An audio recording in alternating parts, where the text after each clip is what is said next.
Welcome to Psych with Sigmund, the show where we explore the fascinating world of psychology and the pioneers who shaped our understanding of the human mind. Today, we're going to talk about Wilhelm Wundt, a German philosopher and physiologist who is widely regarded as the father of modern psychology. As we delve into Wundt's life and work, you'll discover that he was a true pioneer in every sense of the word. Born on August 16, 1832, in Mannheim, Germany, Wundt grew up in a family of modest means. His father was a pastor, and his mother was a homemaker. Despite the financial constraints, Wundt's parents encouraged his curiosity and love for learning from an early age. Wundt's educational journey took him to the University of Heidelberg, where he studied philosophy, physics, and biology. It was during this time that he became fascinated with the works of Immanuel Kant and Johann Wolfgang von Goethe, which would later influence his own philosophical views on psychology. After completing his studies, Wundt went on to work as a lecturer at the University of Heidelberg, where he taught courses on physiology and philosophy. One of the pivotal moments in Wundt's career was when he met Hermann von Helmholtz, a renowned physiologist who would become his mentor. Helmholtz's work on the physiology of sensation had a profound impact on Wundt, and he soon became interested in exploring the relationship between the physical and mental worlds. In 1879, Wundt established the first formal laboratory of psychology at the University of Leipzig, which marked the beginning of psychology as a separate scientific discipline. This laboratory was a hub for research and experimentation, where Wundt and his students explored various aspects of human consciousness, including perception, attention, and emotion.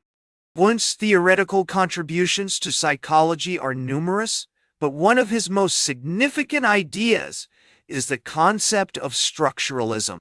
Structuralism posits that conscious experience can be broken down into its component parts, which can then be analyzed and understood.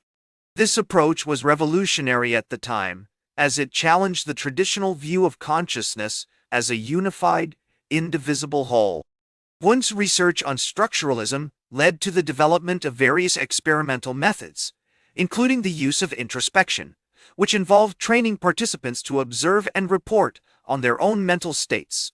He also developed the concept of apperception, which refers to the process by which we organize and interpret sensory information.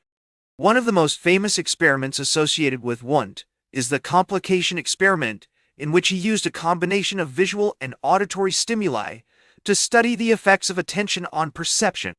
This experiment demonstrated that our perception of the world is not just a passive reflection of reality, but an active process that involves the selection and organization of information. Wundt's legacy extends far beyond his own research and ideas. He trained many prominent psychologists, including Edward Titchener, who went on to develop the theory of structuralism in the United States. Wundt's emphasis on experimentation and empirical research also laid the foundation for modern psychology, which is characterized by its reliance on scientific methods and evidence-based theory. So, how does Wundt's work impact our understanding of human behavior today? One key area where his theories remain relevant is in the study of conscious experience. By recognizing that consciousness is composed of multiple components, we can better understand how our thoughts, feelings, and perceptions interact to shape our experiences. This insight has implications for fields such as cognitive psychology, neuroscience, and artificial intelligence, where researchers are working to develop more sophisticated models of human cognition. For example, Wundt's ideas on structuralism have influenced the development of cognitive architectures like ACT-R, which aim to model human cognition as a set of interconnected components. Additionally, his emphasis on empirical methods has shaped the way researchers approach the study of conscious experience, from using neuroimaging techniques to analyze brain activity to developing novel experimental paradigms to probe the nature of subjective experience. In conclusion, Wilhelm Wundt's contributions to psychology have had a lasting impact on our understanding of the human mind. His pioneering work in establishing the first formal laboratory of psychology, his development of structuralism, and his emphasis on empirical methods have shaped the course of psychological research for generations. As we reflect on Wundt's legacy, we're reminded that the study of psychology is not just about understanding the mind. It's also about understanding ourselves and our place in the world. That's all for today's Psych with Sigmund. If you enjoyed learning about Wilhelm Wundt, make sure to like, share, and subscribe.